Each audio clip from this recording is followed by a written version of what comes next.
ভাই আজিয়া মা বাপ কবরস্থান তো সারি কিতাবত আছে ইমানদার রু বলে শুক্রবার দিন রাতিয়া জুমার রাতিয়া সবে বরাত রাতিয়া দুই রাতিয়া ঘরের দরজা তাইতিয়া তিয়া ফুতরে আল্লাহ কিছু দান সৎকার করো না সুবহানাল্লাহ এন হই কবরস্থান তো আইয়ে ইমানদার মা বাপের রু ডাক মারে বলি হদ দে ভাই এই বিড়া বারে দিয়ে দোকানে মা বাপের কষ্ট করে ঘর বাঁধে দিয়ে বিল্ডিং করে দিয়ে বিড়া জোড়া দিয়ে গাছপালা রোপণ করে দিয়ে নাতিমিতি গুলা গলা হয়ে গেলাই আজ এ মা বাপ কবরস্থান তুল এই আর বঙ্গলের জমিনত কবরস্থান তুল মা বাপ সারি দু চোখ ফাঁকাইয়ে নে অন্যার তোকে ফেন্ন ফুরেন না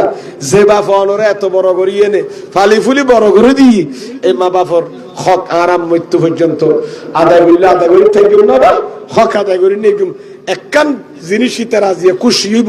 ইতারার এক কেজি মোসাম্বি হাবাইলেও হাবাইবার সুযোগ নাই দু আপেল হাবাইতে মনে হলো হাবাই না পারে তরমুজ খাবাইতে চাইলেও হাবাইবার সুযোগ বন্ধ গিয়ে মেডির তলে গিয়ে বা কাফন ফরিয়ে 5-6 ঘর আজিয়া চাই ইতারার একখান খোরাক ইতারার কাছে একটা ফাটাইলি ইয়ান আল্লাহ ফসাইবে বলি হর নিজে ফসাই বলি হর খবর মাঝি আজিয়া নগর সুযোগ মিডিয়াল দান নবীর মাহফিল অবা বিকাশ ডাহাটিয়া ফাটাইছে জানে বিকাশ দোয়াল যা পরে ইয়া মন্যতল কবর সোয়া ফসাবে লাগো বড় মিডিয়া আছে মাধ্যম আছে ইয়ান দান নবীর ঈদ মিলাদুন নবী মাহফিল দা করি হর সুবহানাল্লাহ সাই